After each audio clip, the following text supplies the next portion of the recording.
In Creo Parametric, there are a variety of different patterns that you can use in your parts and your assemblies. In this video, we will take a look at an overview of 6 of them.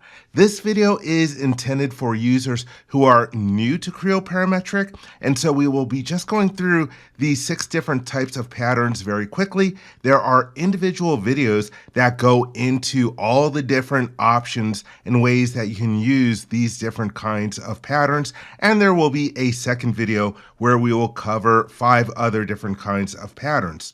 So here I am in my part model. You can see that we have basically an extrude with a hole. In the ribbon, the pattern command is grayed out because the pattern command is one of those object action commands. That means that you have to select something first before the command is available to you. And so in my part, I've got an extrude with a hole. I will select a surface of the hole, which is just like selecting the feature. You can see the feature highlighted in the model tree. And the mini toolbar opens up, and so I can access the pattern command from here. And it opens up the dashboard and gives me the option to create a dimension pattern. That's the first kind of pattern that we're going to take a look at, but you can change what kind of pattern you are creating from this dropdown. With a dimension pattern, it's going to show you the dimensions of the feature, and you can apply increments to those different dimensions and specify the number of instances you want to get. Let me close the dimensions tab so it doesn't cover up my screen. And so first I will select the 25 dimension that belongs to the feature. And for an increment, I will use a value of 50. And you can see a preview dot for the first instance. Let's increase the number of instances to 8.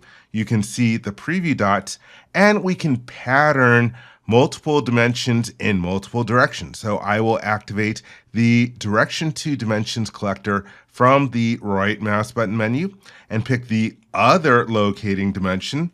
Let's use a similar increment of 50, and I will choose to create 4 instances in this direction.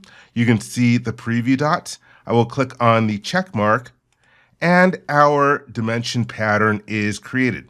So that is good for the first one, but I'm going to get rid of this pattern so I can show you the next kind of pattern. I will right-click on the pattern in the model tree and choose Delete Pattern. That way it gets rid of all the instances, but leaves my original feature intact. And so now I will select that surface again, which selects the feature, and then choose the pattern command. And this time I will go to the drop-down list and change it to a direction pattern. And so with a direction pattern, you can choose geometry in your model. So for example, I can pick an edge and it will create my instances in the direction of that edge. Let me change the number of instances here to a value of 7. So you can see more of them. But I'm going to turn on my axis display, and I'm going to select an axis in the model and then show it. And when I clicked on it, it automatically used that as the reference. And so this axis goes off at a different direction. So that direction is driving where this pattern will be created. I'm happy with that, so I will hit the check mark, and there you can see how we have a direction pattern created along the selected direction. Okay, that's good. Let me hide that axis, and I'm going to delete that pattern like I did before. I'm going to resume a feature in the model tree.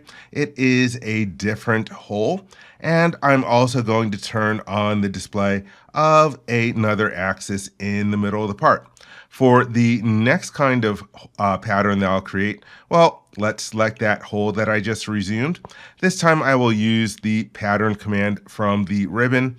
And to change the type of pattern, instead of going to this drop-down list, you can also hold down the right mouse button, which will open up your mini toolbar.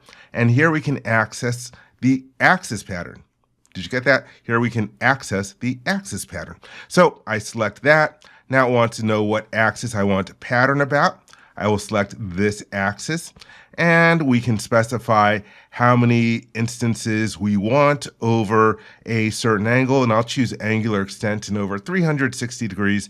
Let's say I want 6 instances. In other words, they'll be located 60 degrees apart. And then we can add additional rings of features. So let me choose to create 3 additional rings of features. And for the radial distance, I will use a nice whole number of 30. And then hit the check mark. And so there you see our axis pattern, which is like creating a circular pattern. That is good for the 3rd type. For the 4th type, let me get rid of that pattern. I will right mouse click on and choose delete pattern. And let's hide the axis so it's not cluttering up the screen. And so for the next kind of pattern, let me suppress the first hole. And okay, yes, I do want to suppress it. And I'm going to turn on the display of a curve called boundary. The next kind of pattern is a fill pattern.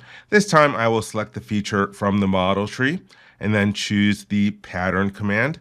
And once again, I will hold down the right mouse button. And this option is for the fill pattern, which fills in a sketched area with pattern members. So I'll choose that boundary that I had selected before. And once again, we can change the spacing if we want to. Let's use a spacing of 40. You can see the different preview dots. You can also control how close they can come to the boundary. I'm dragging it in a little bit so it ends up getting rid of some of the different instances. And you can even crank it to be rotated at a certain angle. Here, it's not liking that rotation angle. Let me just try doing it from here. Let's try 10. There we go. Now they're cranked at an angle. I will hit the check mark. And so there we have our fill pattern created. Let me select that once more. And this time I'm going to edit definition. I do want to show you that there are a variety of different grid patterns available to you. Now let me change that rotation back down to 0 first. And you can use a diamond shape or a hexagon shape or a circle shape or even a spiral shape. Let me go back to the circle shape just to show you that we can also control the radius of the circles that are created. I'm just dragging it in so that we can get more. Let me change this border value to 0 just so you can see more of them. And hopefully you can see that those are patterned out in a circle within the boundary that we specified. And let me change this spacing a little bit more just so you see more of the circles that are created. So this is good for the fill pattern. Let me select it and then get rid of it. And so the fill pattern is really good when you're just trying to fill in a boundary with a bunch of different instances. So let me bring back the first hole. Let me resume it. And I can leave the second hole still in the model. Let me turn on the display of that boundary curve because that boundary curve also has some datum points that I'll use in the next kind of pattern, which is called a point pattern. So let me select hole 1, and then I am going to choose to pattern it. And let's change the type to a point pattern. And so for the references, I'll choose the points from a sketch, this sketch over here, and you can see how we're going to get instances where each one of the points are from that sketch. I will choose the check mark. And so there you can see the 8 holes that we ended up getting generated in that pattern. Let me delete that pattern. And the last kind of pattern that we're going to take a look at in this video is a curve pattern. And like the name implies, the pattern is going to follow a curve. So here I have a curve sketched in the model. Let me select hole 1 from the model tree this time.